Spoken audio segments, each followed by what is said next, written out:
మరొకసారి ప్రభు యేసు నామములో మీ అందరికీ నా హృదయపూర్వకమైన వందనాలు, శుభాలండి. మీ అందరికీ వందనాలు. ఇది డిసెంబర్ మాసం అనగానే సంతోషకరమైన మాసం.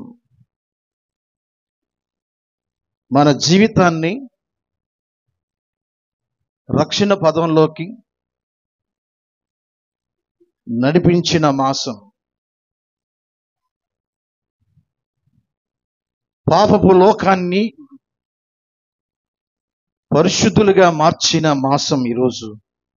అట్టి సందేశాన్ని మనం వినబోవచ్చు. కొన్ని సత్యాలు చరిత్రలోకి వెళ్ళి మీకు చెప్పాలని నేను ఆశిస్తూ ఉన్నాను. క్రిస్మస్ అనగానే చాలా సందడులు, సంబరాలు మొదలవుతాయి. క్రిస్మస్కి సంబరాలకు సంబంధం ఏంటి అంటే, మమ్మల్ని రక్షించుకున్నాడండి. దేవుడు మమ్మలను రక్షించుకున్నాడు. ఆ సంతోషం అండి. అయితే ఆ సంతోషం ఎలా ఉండాలంటే ఆత్మ సంబంధంగా ఉండాలి. చరిత్రలోకి వెళ్ళి ఏ స్థితిలోంచి దేవుడు మనల్ని రక్షించుకున్నాడో నిజమైన వాస్తవాలను మనం తెలుసుకుందాం. క్రైస్ట్ మాస్, ఆ రెండు పదాల కలయికే క్రిస్మస్. క్రైస్ట్ అంటే క్రీస్తు, మాస్ అంటే ఆరాధన, క్రీస్తుకు ఆరాధన. క్రిస్మస్ అంటే దేవునికి మహిమకరమైన క్రిస్మస్ ఆరాధన జరిగించడానికి చరిత్ర మనం నేర్చుకోవాలి. చరిత్రలో కొన్ని సంగతులను మనం నేర్చుకోవాలి. క్రిస్మస్ అంటే అర్థవంతంగా ఉండాలి. చరిత్రలోకి వెళ్ళి కొన్ని సత్యాలు మనం నేర్చుకుందాం. క్రైస్తవుల్లో రెండు తెగలున్నారు. క్రిస్మస్ పండుగ చేసుకోవడానికి బైబిల్లో ఎక్కడ ఉంది? పండుగలు ఎక్కడ ఉన్నాయి చేసుకోవడానికి? క్రిస్మస్ పండుగ ఏంటి అనే ఒక తెగవారు ఉన్నారు. మరొక తెగవారు ఆత్మ సంబంధంగా దేవుని ఆరాధించేవారు ఉన్నారు. కొంతమంది నామకార్థ క్రైస్తవులు కూడా ఉన్నారు. ఈరోజు నా ప్రియమైన దేవుని పిల్లలారా, ఈ క్రిస్మస్ గురించిన సందేశం మీరు ఎప్పుడు విని ఉండరు. జాగ్రత్తగా రాసుకోండి. చరిత్రలోకి వెళ్ళి మీకు కొన్ని లోతైన సత్యాలు మీకు చెప్పాలని నేను ఆశిస్తూ ఉన్నాను. క్రిస్మస్ పండుగ డిసెంబర్ 25వ తారీఖునే జరపాలని బైబిల్లో ఎక్కడ ఉంది? ఏ దైవజనుడు చెప్పగలడు? ఎవరు చూపించగలరు? చాలా మంది మతోన్మాతులు, నామకార్థ క్రైస్తవులు. ఎక్కడుందండి ఈ పండుగ? ఎక్కడుంది పండుగ? సావధానంగా కూర్చొని వినండి, శ్రద్ధగా వినండి. చరిత్ర చెప్తాను. ఖచ్చితంగా డిసెంబర్ 25 క్రిస్మస్ పండుగ. స్తోత్రం చెప్పండి. హల్లెలూయా. అది ఎలాగో ఒక ఆత్మీయ సత్యాన్ని మీకు చెప్పాలని నేను ఆశిస్తూ ఉన్నాను. ప్రియులారా, ప్రపంచంలో క్యాలెండర్స్ 40 రకాల క్యాలెండర్లు ఉన్నాయి. రాసుకోండి, ఇది చరిత్ర, హిస్టారికల్ మెసేజ్. 40 రకాల క్యాలెండర్స్ ఉన్నాయి. అయితే వాడుకలో ఒక 12 క్యాలెండర్స్ ఉన్నాయి. ఆ క్యాలెండర్స్ పేర్లు చెప్తాను, చూడండి. యూదుల క్యాలెండర్ ఒకటి, రెండవది సిక్కుల క్యాలెండర్, మూడవది మాయన్ క్యాలెండర్. 4 అత్తేకాన్ క్యాలెండర్. 5 ఈజిప్ట్ క్యాలెండర్, అంటే ఈజిప్ట్ల క్యాలెండర్. ఆ తర్వాత 6 Mesopotamia calendar. 7 Iranian calendar. 8 Hindu calendar. 9 బౌద్ధ calendar. 10 pre Columbian Meso American calendar. 11 Hellenic calendar. 12 Julian లేక గ్రెగోరియన్ క్యాలెండర్. ఇవి 12 రకాల క్యాలెండర్లు. మనోళ్ళు కొంతమంది బయట డిసెంబర్ 25 కాదు అని చెప్పేవారు ఏ క్యాలెండర్ని బట్టి చెప్తారు? వాళ్ళు యూదుల క్యాలెండర్ని బట్టి చెప్తారు వాళ్ళు. వాస్తవమే. ఇప్పుడు మనం వాడుకలో ఉండేది ఏ క్యాలెండరు? Gregorian calendar. చెప్పండి నువ్వు తిరగట్లేదా? Gregorian calendar. క్యాలెండరు తయారవ్వడానికి 4 పద్ధతులు ఉంటాయి.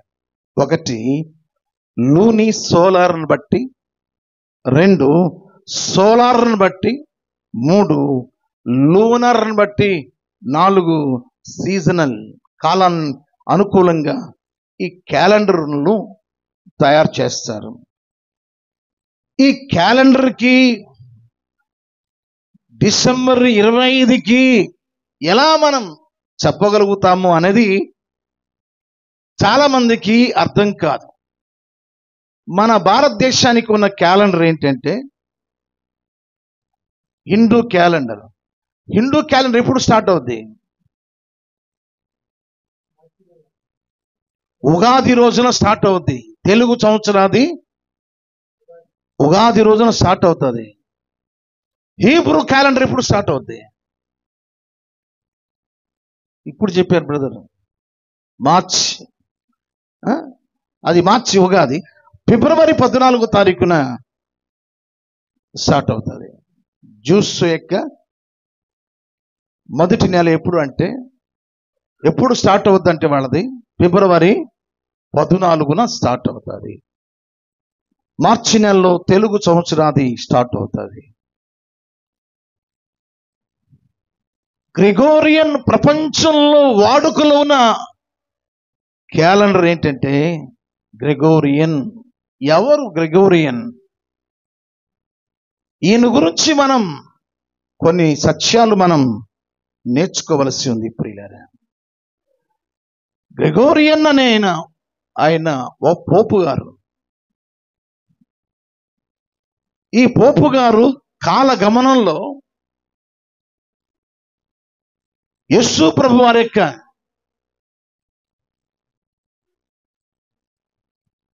పుట్టుక దినమున ఏం జరిగింది, ఈ విషయాలన్నీ చర్చించుకున్నాడు, అడిగాడు, తెలుసుకున్నాడు. అక్కడే రోమన్ లైబ్రరీలో ఒరిజినల్ ప్రతులు ఉన్నాయి. ఆ ప్రతులను చదువుకున్నాడు. ఎప్పుడు స్టార్ట్ అవ్వాలి, అందుకోసమే ఆయన పుట్టు గురించి ఖచ్చితమైన డేట్ ప్రజలకు తెలియాలి అన్న ఉద్దేశంతో పోపు గారు రోమ్లో ఉంటాడు గనక ఆ లైబ్రరీలో ఉన్న ఒరిజినల్ ప్రతులు ఆయన చదువుకొని క్యాలెండర్ను ఆయన తయారు చేశాడు. ప్రియమైన దేవుని పిల్లలారా,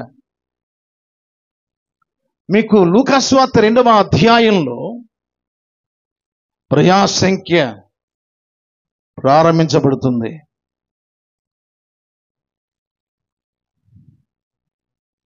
ప్రజాసంఖ్య రోమా చక్రవర్తి ఎవరైనా కైసరు ఐగుస్తు. చక్రవర్తి ఎవరు? ఐగుస్తు.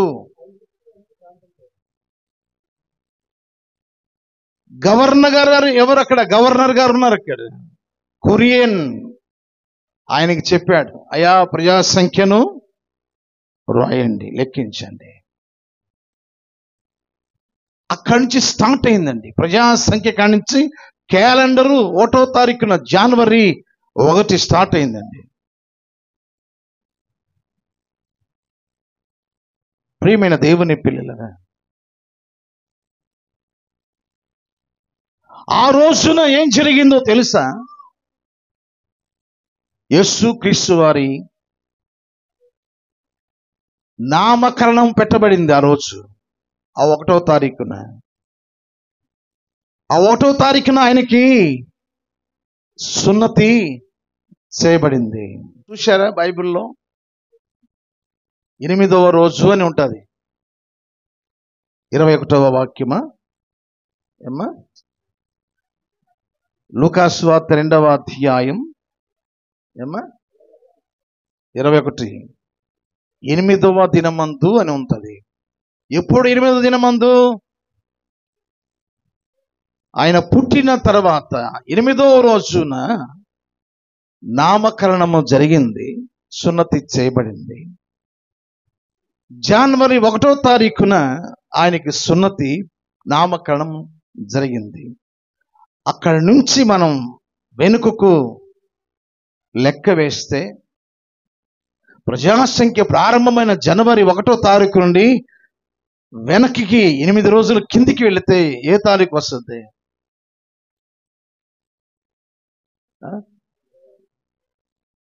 డిసెంబర్ 25 వస్తుంది. డిసెంబరు చెప్పండి, డిసెంబర్ 25 వస్తుంది. దేనిని బట్టి? గ్రెగోరియన్ క్యాలెండర్ని బట్టి క్రిస్మస్ 25వ తారీఖున డిసెంబర్ అని ఖచ్చితంగా క్యాలెండర్ ద్వారా మనం అక్కడ చరిత్ర ద్వారా మనము తెలుసుకుంటూ ఉన్నాం. చాలా మంది ఈ చరిత్ర చదవక నేర్చుకోక ఎన్ని క్యాలెండర్లు ఉన్నాయో తెలియదు చాలా మందికి. వాళ్ళకున్నది ఒకే క్యాలెండర్గా ప్రకటిస్తుంటారు. మనకేం పని? జ్యూస్ క్యాలెండర్తో మనకేం పని? యూదుల క్యాలెండర్తో మనకేం పని? క్రిస్టియన్కి ప్రపంచంలో పోపు గారి ద్వారా క్రిస్టియన్ ఎక్కడ ప్రారంభించబడ్డారు? రోములో. ఈయన ద్వారా ప్రారంభించబడిన ఈ క్యాలెండర్ని బట్టి గ్రెగోరియన్ క్యాలెండర్గా పిలువబడుచు ఉంది. చాలామంది ఏమనుకుంటున్నారు? ఎక్కడుందండి డేట్? ఎక్కడుందండి? ఆ 8వ దినం అనేది మనకు ఆధారం. ఈ క్యాలెండర్ ఎప్పుడు మనకు బయటికి వచ్చిందంటే క్రీస్తు శకం 1582వ సంవత్సరంలో క్యాలెండరు ప్రింట్ చేయబడింది. ఈ క్రిస్మస్ పండుగను ప్రారంభించారు 4వ శతాబ్దంలో రోమా చక్రవర్తి అనబడిన కాన్స్టాంటినోపుల్.